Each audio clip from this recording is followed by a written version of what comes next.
Hello friends, मैं श्रीकांत पारासर आप सभी का स्वागत करता हूं रोहित क्लासेस चैनल पर। पिछली क्लास में अपन मेटल्स के बारे में पढ़ रहे थे और कुछ मेटल्स और उसके कुछ कंपाउंड्स के बारे में पढ़ लिया था। अब उसके आगे कुछ जो मेटल्स बचे हैं इम्पोर्टेंट पेपर के पॉइंट ऑफ व्यू से, वो और उसके कंपाउंड आज अपन आगे पढ़ेंगे। सबसे पहला मेटल्स लेते हैं सोना।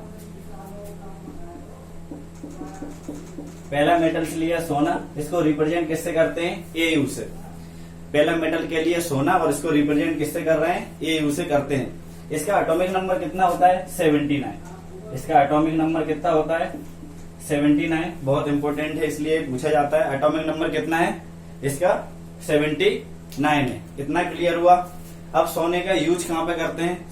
सभी को पता है कि सोने के आभूषण बनाए जाते हैं, लेकिन यह बहुत ही कोमल और मुलायम धातु होती है, इसलिए जब इससे आभूषण बनाए जाते हैं तो इसमें कुछ मात्रा में कॉपर मिलाया जाता है, कुछ मात्रा में कॉपर मिलाया जाता है। इसके अलावा विद्युत लेपन, सोने की परत चढ़ाने के लिए भी सोने का प्रयोग किया जाता है। और चीनी औषधि, ठीक है, चीनी औषधि के उपयोग में भी सोने का उपयोग किया जाता है। अब अगर देखा जाए कि औषधि, सबसे इंपॉर्टेंट क्वेश्चन है कि 25% सोना, 25% सोना का उपयोग औषधि के रूप में किया जाता है। मोस्ट इंपोर्टेंट है कि 25% सोने का उपयोग किसमें करते हैं? औषधि के रूप में करते हैं। इतना क्लियर हुआ। इसका एक ही कंपाउंड है जो ज्यादातर पेपर में पूछा जाता है या बार बार पूछा गया, उसका नाम क्या है? Purple of Cassius. नाम क्या है उसका? Purple of Cassius. एक ही कंपाउंड है सोने का, पर्पल ऑफ कैसियस। क्या बोला जाता है? Purple of Cassius. और इसका फॉर्मूला क्या रहेगा? AuSN OH4। ये फॉर्मूला है किसका? पर्पल ऑफ कैपियस का। और एक कंपाउंड किसका है? सोने का कंपाउंड है। और एक ही कंपाउंड इंपोर्टेंट है सोने का जो पेपर में बार बार पूछा जाता है, पर्पल ऑफ कैपियस। इसका नाम बहुत इंपॉर्टेंट है, याद रखना है, पर्पल ऑफ कैपियस। इतना क्लियर हुआ। पर्पल के नाम से ही समझ में आ रहा है। इसका जो कलर है या कोलाइडी जो भी विलयन रहेगा वो किस कलर का रहेगा? पर्पल कलर का रहेगा। इतना क्लियर हुआ। इसका एक ही कंपाउंड इंपॉर्टेंट है और एक ही पढ़ेंगे। इसके बाद नेक्स्ट मेटल कौन सा है? जिंक। नेक्स्ट मेटल लेंगे अपन जिंक। नेक्स्ट मेटल है जिंक। जिंक को किससे रिप्रेजेंट करते हैं? Zn से। जिंक को किससे रिप्रेजेंट किया जाता है? Zn से। और इसका एटॉमिक नंबर कितना होता है? 30। एटॉमिक नंबर कितना होता है? 30 होता है जिंक का। इतना क्लियर हुआ। जिंक का ज्यादातर यूज किसमें करते हैं? जिंक का मिश्र धातु बनाने में। इसका ज्यादातर यूज किस चीज में किया जाता है? मिश्र धातु बनाने में। जिंक का ज्यादातर उपयोग किसमें करते हैं? मिश्र धातु बनाने में करते हैं। अब इसके कंपाउंड देख लेते हैं जो बहुत ज्यादा इंपॉर्टेंट हैं। सबसे पहला जिंक सल्फेट, ZnSO4। क्या? Zinc sulphate. Zinc sulphate. और इसका उपयोग कहाँ पे किया जाता है? जानवरों की जो त्वचा रहती है, जानवरों की जो त्वचा है या जो चमड़ा रहता है उसकी त्वचा से निकला, उसका परिरक्षण में इसका प्रयोग किया जाता है या उसको संभाल के रखने में जिंक सल्फेट का उपयोग किया जाता है। इसके अलावा रेदर औषधि के रूप में भी इसका प्रयोग किया जाता है और रेयन के निर्माण में भी इसका उपयोग किया जाता है। रेयन में और औषधि में और चमड़े के परिरक्षण में जिंक सल्फेट का प्रयोग किया जाता है। यहाँ तक क्लियर हुआ। जिंक का एक कंपाउंड है, बहुत ज्यादा इंपॉर्टेंट है, जो बार बार पेपर्स में पूछा जाता है। सेकंड कौन सा है? उसको बोला जाता है लिथोफोन। उसका नाम क्या है? लिथोफोन। उस कंपाउंड का नाम क्या है? लिथोफोन। क्या नाम है? लिथोफोन। और इसका फॉर्मूला क्या है? BaSO4 into ZnO। BaSO4 into ZnS। क्या फॉर्मूला है? BaSO4 into ZnS। इतना क्लियर हुआ। इसका बहुत बार पेपर पे पूछा गया है कि लिथोफोन जो है लिथोफोन जो है वो किसका कंपाउंड है, तो लिथोफोन किसका कंपाउंड है, जिंक का कंपाउंड है, और इसका फॉर्मूला क्या होता है, BaSO4 इनटू जिंक सल्फाइड। यहां तक क्लियर हुआ। बस इसमें यही पूछा जाता है लिथोफोन का फॉर्मूला। यहां तक क्लियर हुआ। अब इसके आगे चलते हैं। कितने कंपाउंड हो गए, एक अपना सोना हुआ, ठीक है, और एक जिंक हो गए। अब नेक्स्ट मेटल देखते हैं।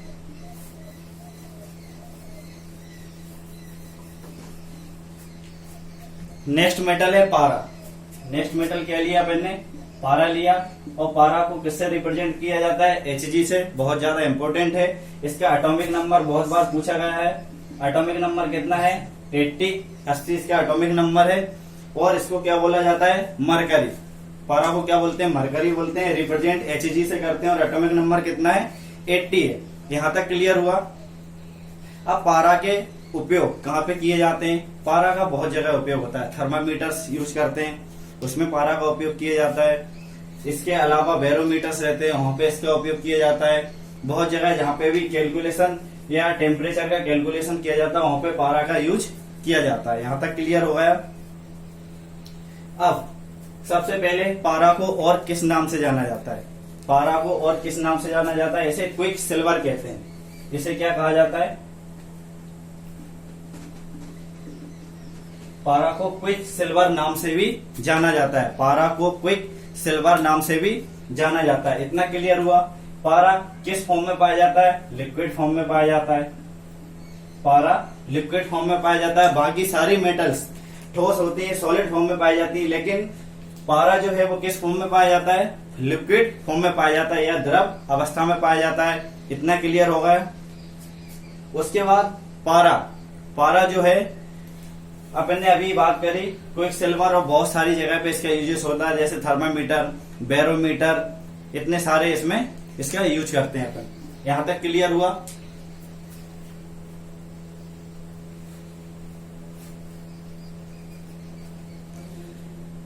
अब पारे का कहीं पे एक प्रोसेस है, बहुत ज्यादा इंपॉर्टेंट है, जो पूछा जाता है। प्रोसेस का नाम क्या होता है, पारे का मृतिकीकरण।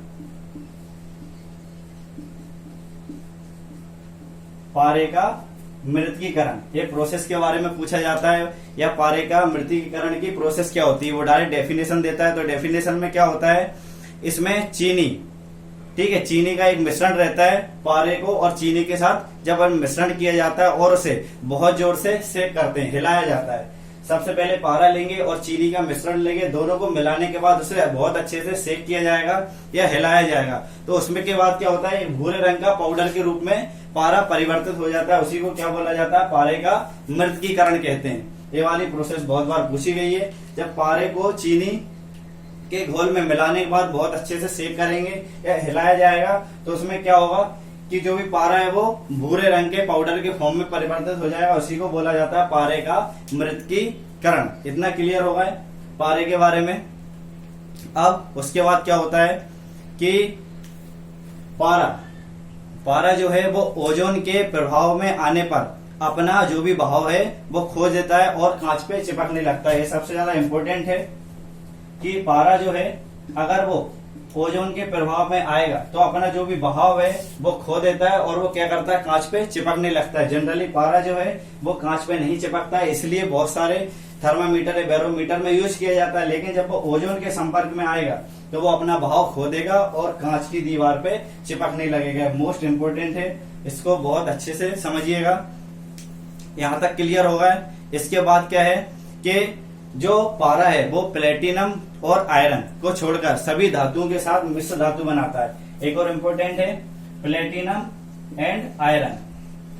प्लेटिनम एंड आयरन इन दोनों के साथ वे पारा जो है वो मिश्र धातु नहीं बनाएगा। बाकी जितने भी मेटल्स हैं उनके साथ ये मिलकर मिश्र धातु बनाता है। इतना क्लियर हुआ। यूजेस अपन ने देख लिए, थर्मामीटर में, बैरोमीटर में, अमलगम बनाने में इसका भी प्रयोग किया जाता है। और जो भी प्रसाधन वाली जो भी उपयोग मतलब कुछ प्रोडक्ट्स रहते हैं जैसे मस्करा, ठीक है, वहां पे भी इसका प्रयोग किया जाता है।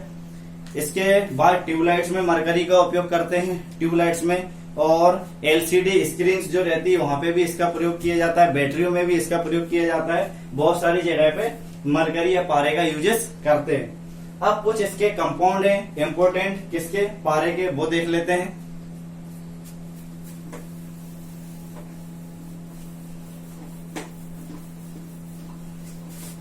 इसका सबसे पहला कंपाउंड है मर्क्यूरिक सल्फाइड।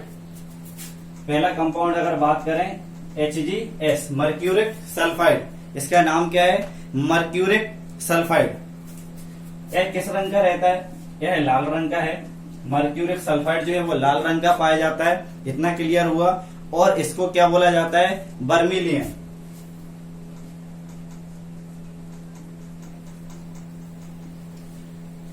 मर्क्यूरिक सल्फाइड को यह लाल रंग का होता है और इसको क्या बोला जाता है, बर्मिलियन। इसका क्या बोलते हैं, बर्मिलियन बोलते हैं। और इसका प्रयोग कहाँ पे होता है, औषधियों में इसका प्रयोग किया जाता है। इतना क्लियर हुआ। अब इसका सेकंड कंपाउंड देखते हैं, किसका, मरकरी का या पारे का। उसका नाम क्या है, मर्क्यूरिक क्लोराइड।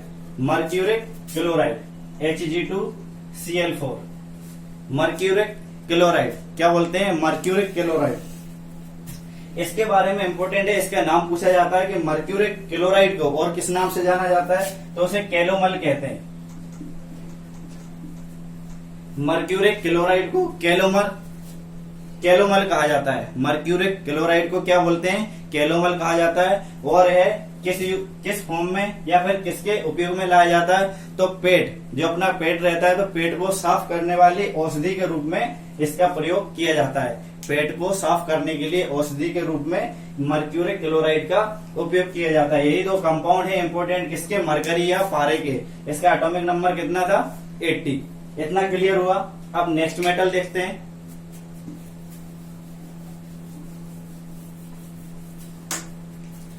नेक्स्ट मेटल है लेड। नेक्स्ट मेटल क्या है, लेड है। लेड को किससे रिप्रेजेंट करते हैं, पीवी से।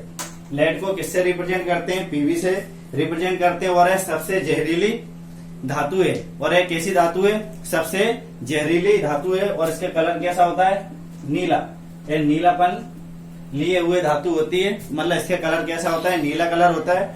और इसका उपयोग ज्यादातर किसमें करते हैं, मिश्र धातु में करते हैं। विद्युत लेपन में इसका प्रयोग किया जाता है। और इलेक्ट्रॉनिक सर्किट जो रहते हैं, इलेक्ट्रॉनिक सर्किट जो रहते हैं, इलेक्ट्रॉनिक सर्किट जो रहते हैं उनको बनाने में भी इसका प्रयोग किया जाता है। इतना क्लियर हुआ। अब लेड के कुछ कंपाउंड हैं जो ज्यादातर पेपर में पूछे जाते हैं, जो इम्पोर्टेंट हैं, वो देख लेते हैं। इसका पहला कंपाउंड, लेड का पहला कंपाउंड कौन सा है, लेड ऑक्साइड। लेड ऑक्साइड इसका इंपोर्टेंट कंपाउंड है, लेड ऑक्साइड। यह क्या है, सबसे पहले पीला रंग का होता है। लेड ऑक्साइड सबसे पहला यह क्या है, पीला रंग का होता है। इसके बाद इसका उपयोग किसमें किया जाता है, फ्लिंट, जो फ्लिंट वाली चीज रहती है, फ्लिंट मिरर।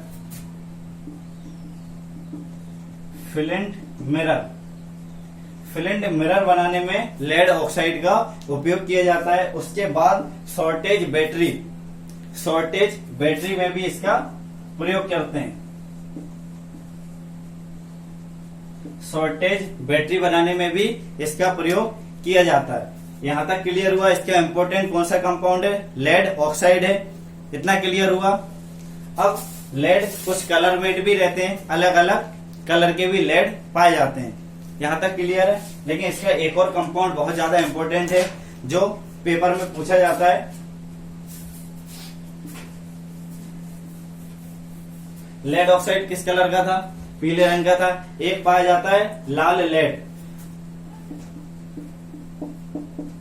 एक पाया जाता है लाल लेड या रेड लेड पाया जाता है। यह किसमें यूज करते हैं, दिया सलाई बनाने में। दिया सलाई समझते हो सभी लोग, दिया सलाई मतलब माचिस, ठीक है। दिया सलाई बनाने में भी लाल लेड का उपयोग किया जाता है। यहां तक क्लियर हुआ। इसके बाद एक मोस्ट इंपोर्टेंट इसका कंपाउंड है lead acetate. Lead acetate most important compound है लेड का। इसका नाम क्या है, लेड एसीटेट। और इसका फॉर्मूला क्या है, इसका फॉर्मूला है C2H2O2 7। इसका फॉर्मूला क्या है, C2H2O2 7। और आगे क्या लगा रहेगा इसमें, लेड, आगे क्या लगा रहेगा लेड, तो इसका क्या होगा लेड एसीटेट। इतना क्लियर हुआ। एक इसका कंपाउंड है, लेड का कंपाउंड है और लेड एसीटेट। यह क्यों इंपॉर्टेंट है? सबसे पहले यह तो सफेद रंग का रहता है, सबसे पहले तो व्हाइट रंग का पाया जाता है लेड एसीटेट। इसके अलावा इसको और क्या बोला जाता है? इसको बोला जाता है लेड की शर्करा, लेड की शर्करा। लेड की शर्करा मीन्स शुगर ऑफ लेड। इसको क्या बोला जाता है? Sugar of lead. ये बहुत ज्यादा इंपॉर्टेंट है कि शुगर ऑफ लेड किसको बोलते हैं? लेड एसीटेट को बोलते हैं। फॉर्मूला क्या है? PbC2H2O2 और 7 कोष्टक में। इतना क्लियर हुआ। ये सभी इसके इंपॉर्टेंट कितने थे? 3 ही कंपाउंड थे जो ज्यादातर पेपर्स में पूछता है लेड का। अब नेक्स्ट मेटल की बात करते हैं जो बहुत ज्यादा इंपॉर्टेंट है, थोरियम।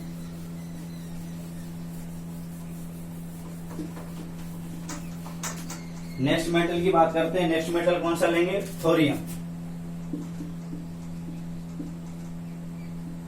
नेक्स्ट मेटल कौन सा लिया? थोरियम लिया। और इसको किससे रिप्रेजेंट करते हैं? TH से। थोरियम को किससे रिप्रेजेंट करते हैं? TH से लेते हैं। इसका एटॉमिक नंबर कितना है? इसका एटॉमिक नंबर है 90। इसका एटॉमिक नंबर कितना है? 90। अब सबसे पहले अब थोरियम की बात करते हैं। इससे बहुत बार क्वेश्चन देखा होगा कि भारत में थोरियम कहाँ पे पाया जाता है। तो सभी लोगों को पता है कि जो केरल में इसका बहुत बड़ा भंडार है थोरियम का। भारत में ये पाया जाता है। यहाँ इतना क्लियर होगा। अब इसका उपयोग थोरियम का बहुत जगह पे किया जाता है। जैसे कि अगर बात करें जाए तो अपना काकरा पारा नाभिकीय रिएक्टर है, ठीक है, उसमें प्रथम बार थोरियम का यूज किया गया था। काकरा पारा नाभिकीय रिएक्टर है, उसमें थोरियम का सबसे पहले यूज किया गया था। इतना क्लियर होगा। अब इसका थोरियम का उपयोग किसकी जगह पे ज्यादातर कर रहे हैं? यूरेनियम की जगह पे। थोरियम का यूज किसकी जगह पे कर रहे हैं? यूरेनियम की जगह पे कर रहे हैं, क्योंकि यूरेनियम इससे ज्यादा कॉस्टली रहता है। इतना क्लियर हुआ। अब इसकी खोज कब हुई थी थोरियम की? 1828 में। इसकी खोज कब हुई है? 1828 में हुई है। और किसने की है? बर्जीलियस ने। 1828 में इसकी खोज हुई है, बर्जीलियस ने की है। और इसका यूजेस ज्यादातर यूरेनियम की जगह पे किया जा रहा है। इतना क्लियर हुआ। और काकरा पारा नाभिकीय रिएक्टर में सबसे पहले थोरियम का यूज किया गया था, ठीक है। भारत में सबसे बड़ा थोरियम का भंडार है। इतना क्लियर हो गया। और यह चांदी की तरह सफेद रंग का होता है। ये भी किस कलर का रहता है? व्हाइट कलर का रहता है, जिस तरह की चांदी पाई जाती है। इतना क्लियर हुआ। अब इसका जो थोरियम है वो कहीं ना कहीं से तो मिलता होगा, तो मोनोजाइट के निष्कर्षण से प्राप्त किया जाता है। किससे प्राप्त करते हैं? मोनोजाइट के निष्कर्षण से।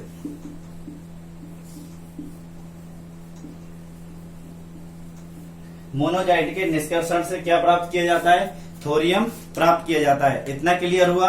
और थोरियम का प्रयोग जो भी है वो बहुत सावधानी पूर्वक किया जाता है, क्योंकि इसके स्प्रेड होने से, फैलने से क्या होगा? फेफड़ों की बीमारी हो जाती है। लीवर्स के बहुत सारी बीमारियां इससे हो जाती है। फेफड़े और लीवर से संबंधित बीमारियों से व्यक्ति ग्रसित हो सकता है। इतना क्लियर हुआ थोरियम का। अभी अपन ने कितने के बारे में पढ़ लिया? सोने के बारे में पढ़ा, लेड के बारे में पढ़ लिया, थोरियम के बारे में पढ़ लिया। जितने भी मेटल्स जो इम्पोर्टेंट थे 91 में से, वो सारे मेटल्स के बारे में अपन डिस्कस कर चुके हैं। और उसके जो कंपाउंड्स पेपर में पूछे जाते हैं वो सारे कंपाउंड्स अपन ने पढ़ लिए हैं इस वीडियो में। अब नेक्स्ट वीडियो में जो इससे मेटल से रिलेटेड जो टर्मिनोलॉजी रहती है, जैसे संचारण क्या रहता है, यसद लेपन क्या होता है, वो अपन सारी चीजें कवर करेंगे। उसके बाद मेटल्स का जो टॉपिक है वो आपका कंप्लीट हो जाएगा। उसके बाद नेक्स्ट टॉपिक देखेंगे नॉन मेटल्स। और ये सारे के सारे किससे रिलेटेड है? पीरियोडिक टेबल से ही रिलेटेड है। यहां तक सभी का क्लियर होगा, ठीक है। इतना समझ में आया सभी बच्चों को? अगर वीडियो पसंद आ रहा हो या समझ में आ रहा हो तो इसे लाइक करें, सब्सक्राइब करें और शेयर करें। और जो भी कुछ डाउट्स रहता है तो उसे कमेंट्स जरूर करके बताएं, या फिर जो क्वेश्चंस यहाँ पे पूछे जाते हैं उनके आंसर कमेंट्स में जरूर करके बताएं। थैंक्स।